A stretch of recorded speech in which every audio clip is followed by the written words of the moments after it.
ਵਾਹਿਗੁਰੂ ਜੀ ਕਾ ਖਾਲਸਾ ਵਾਹਿਗੁਰੂ ਜੀ ਕੀ ਫਤਿਹ। ਜਪਜੀ ਸਾਹਿਬ ਦੀ 23ਵੀਂ ਪੌੜੀ ਬਹੁਤ ਹੀ ਛੋਟੀ ਜੀ ਪੌੜੀ ਹੈ, ਪਰ ਇਹ ਛੋਟੀ ਹੋਣ ਦੇ ਨਾਲ ਨਾਲ ਪਿਛਲੀਆਂ ਕੁਝ ਪੌੜੀਆਂ ਦਾ ਸਾਰ ਵੀ ਹੈ ਅਤੇ ਸਿਰਫ ਸਾਰ ਹੀ ਨਹੀਂ ਬਲਕਿ ਉਹਨਾਂ ਅੰਦਰ ਉੱਠਦੇ ਸਵਾਲਾਂ ਦਾ ਜਵਾਬ ਵੀ ਹੈ। ਜਿਵੇਂ ਪਿਛਲੀਆਂ ਕੁਝ ਪੌੜੀਆਂ ਅੰਦਰ ਅਸੀਂ ਸਭ ਨੇ ਗੁਰੂ ਸਾਹਿਬ ਦੀ ਕਿਰਪਾ ਨਾਲ ਪੜ੍ਹਿਆ ਤੇ ਸਮਝਿਆ ਸੀ ਕਿ ਅਕਾਲ ਪੁਰਖ ਦਾ ਜਾਂ ਉਸ ਦੀ ਬਣਾਈ ਕੁਦਰਤ ਦਾ ਕੋਈ ਅੰਤ ਨਹੀਂ ਪਾ ਸਕਦਾ। ਅੰਤ ਪਾਉਣ ਵਾਲੇ ਥੱਕ ਹਾਰ ਚੁੱਕੇ ਹਨ। ਤਾਂ ਇੱਥੇ ਇੱਕ ਸਵਾਲ ਪੈਦਾ ਹੁੰਦਾ ਹੈ ਕਿ ਜੇ ਅਸੀਂ ਅਕਾਲ ਪੁਰਖ ਦਾ ਅੰਤ ਨਹੀਂ ਪਾ ਸਕਦੇ, ਜੇ ਉਸ ਦੀ ਵਡਿਆਈ ਕਰ ਕਰਕੇ ਉਸ ਨੂੰ ਪੂਰਾ ਨਹੀਂ ਜਾਣ ਸਕਦੇ, ਤਾਂ ਕੀ ਸਾਡਾ ਕੀਤਾ ਹੋਇਆ ਪੂਜਾ ਪਾਠ ਸਿਮਰਨ ਆਦਿ ਸਭ ਵਿਅਰਥ ਚਲਾ ਗਿਆ? ਕਿ ਉਸ ਸਭ ਦਾ ਕੋਈ ਲਾਭ ਨਹੀਂ?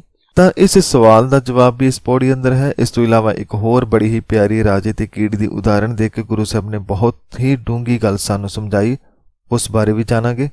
ਤਾਂ ਆਓ ਗੁਰੂ ਸਾਹਿਬ ਦੀ ਕਿਰਪਾ ਨਾਲ ਅਸੀਂ 23ਵੀਂ ਪੌੜੀ ਨੂੰ ਪੜ੍ਹਦੇ ਸਮਝਦੇ ਹਾਂ, ਜਿਸ ਦੀ ਪਹਿਲੀ ਤੁਕ ਅੰਦਰ ਗੁਰੂ ਸਾਹਿਬ ਫਰਮਾਉਂਦੇ ਹਨ ਕਿ ਸਾਲਾਹੀ ਸਾਲਾਹ ਏਤੀ ਸੁਰਤ ਨਾ ਪਾਈਆਂ।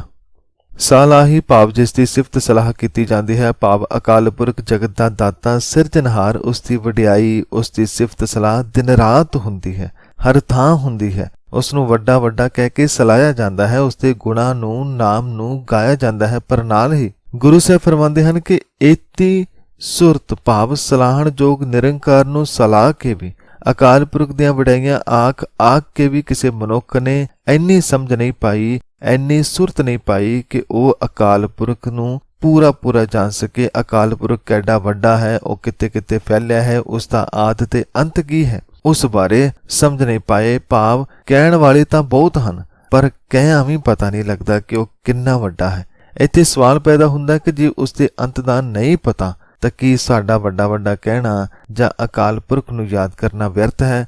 ਤਾਂ ਇਸ ਦੇ ਜਵਾਬ ਵਿੱਚ ਗੁਰੂ ਸਾਹਿਬ ਇੱਕ ਬੜੀ ਹੀ ਪਿਆਰੀ ਪੰਕਤੀ ਸਾਡੇ ਨਾਲ ਸਾਂਝੀ ਕਰਦੇ ਹੋਏ ਫਰਮਾਉਂਦੇ ਹਨ ਕਿ ਠੀਕ ਹੈ ਕਿ ਉਸ ਨੂੰ ਪੂਰਾ ਨਹੀਂ ਜਾਣਿਆ ਜਾ ਸਕਦਾ, ਠੀਕ ਹੈ ਉਸ ਦਾ ਅੰਤ ਨਹੀਂ ਪਾਇਆ ਜਾ ਸਕਦਾ, ਠੀਕ ਹੈ ਅਸੀਂ ਬਹੁਤ ਛੋਟੀ ਜਿਹੀ ਗਾਗਰ ਵਰਗੇ ਹਾਂ ਅਤੇ ਅਕਾਲ ਪੁਰਖ ਇੱਕ ਡੂੰਘੇ ਸਮੁੰਦਰ ਦੀ ਤਰ੍ਹਾਂ ਹੈ।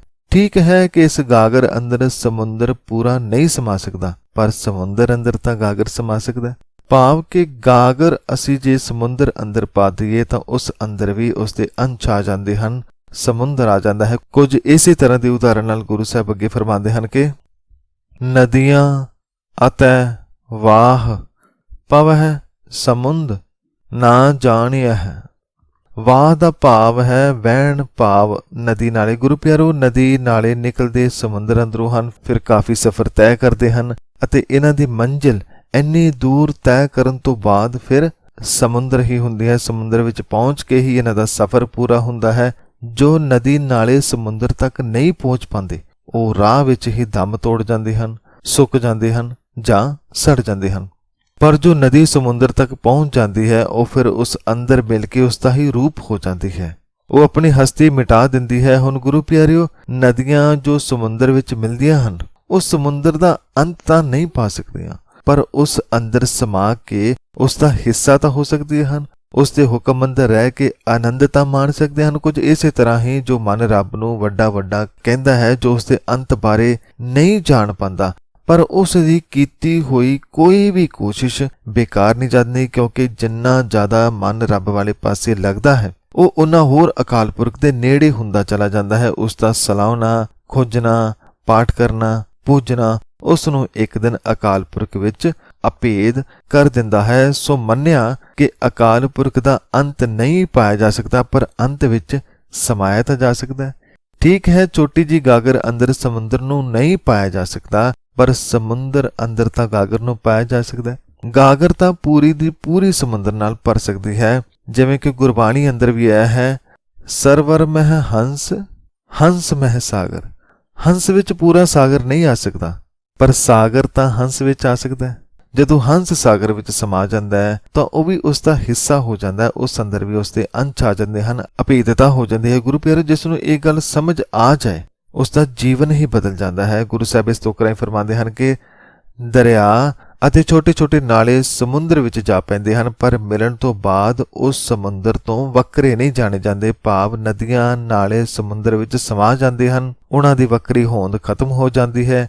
ਤਿਵੇਂ ਹੀ ਸਿਫਤਾਂ ਕਰਨ ਵਾਲੇ ਮਨ ਆਪਣੇ ਸਾਈਂ ਵਿੱਚ ਇੱਕਮਿਕ ਹੋ ਜਾਂਦੇ ਹਨ, ਉਹਨਾਂ ਅੰਦਰ ਫਿਰ ਕੋਈ ਭੇਦ ਨਹੀਂ ਰਹਿੰਦਾ, ਉਹ ਵੀ ਉਸ ਦਾ ਹੀ ਰੂਪ ਹੋ ਜਾਂਦੇ ਹਨ। ਗੁਰੂ ਪਿਆਰਿਓ, ਇਸ ਤੋਂ ਬਾਅਦ ਇੱਕ ਹੋਰ ਬੜੀ ਹੀ ਪਿਆਰੀ ਉਦਾਹਰਣ ਨਾਲ ਗੁਰੂ ਸਾਹਿਬ ਸਮਝਾ ਰਹੇ ਹਨ ਕਿ ਜੋ ਮਨ, ਜੋ ਭਗਤ ਭਾਵ ਜੋ ਰੱਬ ਦਾ ਪਿਆਰਾ, ਰੱਬ ਨਾਲ ਇੱਕਮਿਕ ਹੋ ਜਾਂਦਾ ਹੈ, ਉਸ ਕੋਲ ਕਿਸ ਤਰ੍ਹਾਂ ਦੀ ਦੌਲਤ ਹੁੰਦੀ ਹੈ, ਉਸ ਕੋਲ ਕਿਸ ਤਰ੍ਹਾਂ ਦਾ ਖਜ਼ਾਨਾ ਹੁੰਦਾ ਹੈ। ਪਰ ਉਸ ਤੋਂ ਪਹਿਲਾਂ ਗੁਰੂ ਸਾਹਿਬ ਫਰਮਾਉਂਦੇ ਹਨ ਕਿ ਸਮੁੰਦ ਸ਼ਾਹ ਸੁਲਤਾਨ ਗਿਰਹਾ ਸੇਤੀ ਮਾਲ ਧਨ।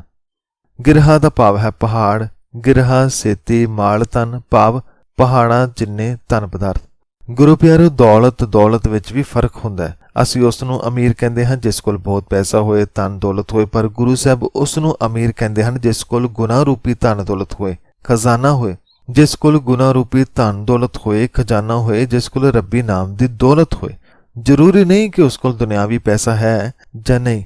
ਜੇ ਉਸ ਕੋਲ ਨਾਮ ਦਾ ਖਜ਼ਾਨਾ ਹੈ ਤਾਂ ਉਸ ਵਰਗਾ ਹੋਰ ਕੋਈ ਅਮੀਰ ਨਹੀਂ। ਉਸ ਕੋਲ ਜੋ ਖਜ਼ਾਨਾ ਹੈ ਉਹ ਦੁਨੀਆ ਦੇ ਹੋਰ ਸਭ ਖਜ਼ਾਨਿਆਂ ਨਾਲੋਂ ਮਹਿੰਗਾ ਤੇ ਕੀਮਤੀ ਹੈ, ਜੋ ਵਰਤਿਆਂ ਵੱਧਦਾ ਹੈ, ਕਦੇ ਘਟਦਾ ਨਹੀਂ। ਇਸ ਲਈ ਗੁਰੂ ਸਾਹਿਬ ਇਸ ਫਰਮਾਨ ਰਾਹੀਂ ਕਿਰਪਾ ਕਰਦੇ ਹਨ ਕਿ ਭਾਵੇਂ ਕੋਈ ਬਹੁਤ ਵੱਡਾ ਅਮੀਰ ਹੋਏ, ਕਿੰਨਾ ਅਮੀਰ, ਇੰਨਾ ਅਮੀਰ ਕਿ ਉਹ ਸਮੁੰਦਰਾਂ ਦਾ ਵੀ ਸ਼ਾਹ ਹੋਏ, ਮਾਲਕ ਹੋਵੇ, ਅਤੇ ਇੰਨਾ ਅਮੀਰ ਕਿ ਪਹਾੜਾਂ ਜਿੰਨੀ ਉਸ ਕੋਲ ਧਨ ਦੌਲਤ ਮਾਲ ਹੋਵੇ, ਪਰ ਇਹੋ ਜਿਹੇ ਸ਼ਾਹ ਦੇ ਮਨ ਅੰਦਰ ਜੇ ਰੱਬ ਨਹੀਂ ਤਾਂ ਉਹ ਕੰਗਾਲ ਹੈ। ਗੁਰੂ ਸਾਹਿਬ ਫਰਮਾਉਂਦੇ ਹਨ ਕਿ ਜੋ ਸਮੁੰਦਰਾਂ ਦਾ ਸ਼ਾਹ ਸੁਲਤਾਨ ਹੈ, ਜਿਸ ਕੋਲ ਪਹਾੜਾਂ ਜਿੱਡਾ ਧਨ ਮਾਲ ਖਜ਼ਾਨਾ ਹੈ, ਉਹ ਉਸ ਭਗਤ ਦੇ ਸਾਹਮਣੇ ਕੁਝ ਵੀ ਨਹੀਂ ਜਿਸ ਭਗਤ ਦੇ ਮਨ ਵਿੱਚੋਂ ਕਦੇ ਰੱਬ ਨਹੀਂ ਭੁੱਲਿਆ। ਗੁਰੂ ਸਾਹਿਬ ਕੀੜੀ ਦੀ ਉਦਾਹਰਣ ਨਾਲ ਸਮਝਾਉਂਦੇ ਹਨ ਕਿ ਕੀੜੀ ਤੁਲ ਨਾ ਹੋਵੜੀ ਜੇ ਤਿਸ ਮਨੋਂ ਨਾ ਵਿਸਰਹਿ। ਭਾਵ ਵੱਡੇ ਵੱਡੇ ਰਾਜੇ ਮਹਾਰਾਜੇ ਜੋ ਸਮੁੰਦਰਾਂ ਦੇ ਬਾਦਸ਼ਾਹ ਹਨ, ਜਿਨ੍ਹਾਂ ਦੇ ਮਹਿਲ ਦੌਲਤਾਂ ਨਾਲ ਭਰੇ ਹਨ, ਉਹ ਕੀੜੀ ਤੁਲ ਨਾ ਹੋਵਣੀ, ਉਹ ਇੱਕ ਨਿੱਕੀ ਜਿਹੀ ਕੀੜੀ ਦੇ ਤੁਲ ਵੀ ਨਹੀਂ ਹਨ, ਭਾਵ ਉਸ ਦੇ ਬਰਾਬਰ ਵੀ ਨਹੀਂ ਹਨ, ਜੇਕਰ ਹੇ ਅਕਾਲ ਪੁਰਖ ਜੀਓ ਉਸ ਕੀੜੀ ਦੇ ਮਨ ਵਿੱਚੋਂ ਤੁਸੀਂ ਨਾ ਵਿਸਰੋ। ਗੁਰੂ ਪਿਆਰਿਓ, ਕੀੜੀ ਦੀਆਂ ਹੋਰ ਵੀ ਬਹੁਤ ਸਾਰੀਆਂ ਉਦਾਹਰਨਾਂ ਗੁਰਬਾਣੀ ਅੰਦਰ ਆਈਆਂ ਹਨ, ਜਿਸ ਵਿੱਚ ਕੀੜੀ ਦੀ ਮਿਹਨਤ, ਕੀੜੀ ਦੀ ਨਿਮਰਤਾ, ਹਲੀਮੀ ਬਾਰੇ ਬਹੁਤ ਕੁਝ ਦੱਸਿਆ ਗਿਆ ਹੈ। ਕੀੜੀ ਜਿਸ ਦਾ ਭਾਰ ਨਾ ਦੇ ਬਰਾਬਰ ਹੁੰਦਾ ਹੈ, ਜੋ ਹਵਾ ਦੇ ਇੱਕ ਬੁੱਲੇ ਨਾਲ ਉੜ ਜਾਂਦੀ ਹੈ, ਪਰ ਕੀੜੀ ਮਿਹਨਤੀ ਹੁੰਦੀ ਹੈ। ਕੀੜੀ ਲੀਡਰ ਹੈ, ਆਪਣੇ ਤੋਂ ਵੱਧ ਭਾਰ ਚੁੱਕ ਕੇ ਆਪਣੇ ਲਈ ਮਿਹਨਤ ਕਰਦੀ ਹੈ। ਕੀੜੀ ਹਲਕੀ ਹੈ, ਇੰਜ ਹੀ ਭਗਤ ਵੀ, ਰੱਬ ਦਾ ਪਿਆਰਾ ਵੀ ਹਲਕਾ ਹੁੰਦਾ ਹੈ, ਭਾਵ ਉਸ ਅੰਦਰ ਵੀ ਕਿਸੇ ਤਰ੍ਹਾਂ ਦਾ ਕੋਈ ਵਿਕਾਰ, ਕੋਈ ਬੁਰਾਈ, ਹਉਮੈ, ਹੰਕਾਰ ਆਦਿ ਵਾਲਾ ਭਾਵ ਔਗਣਾ ਦਾ ਭਾਰ ਨਹੀਂ ਹੁੰਦਾ।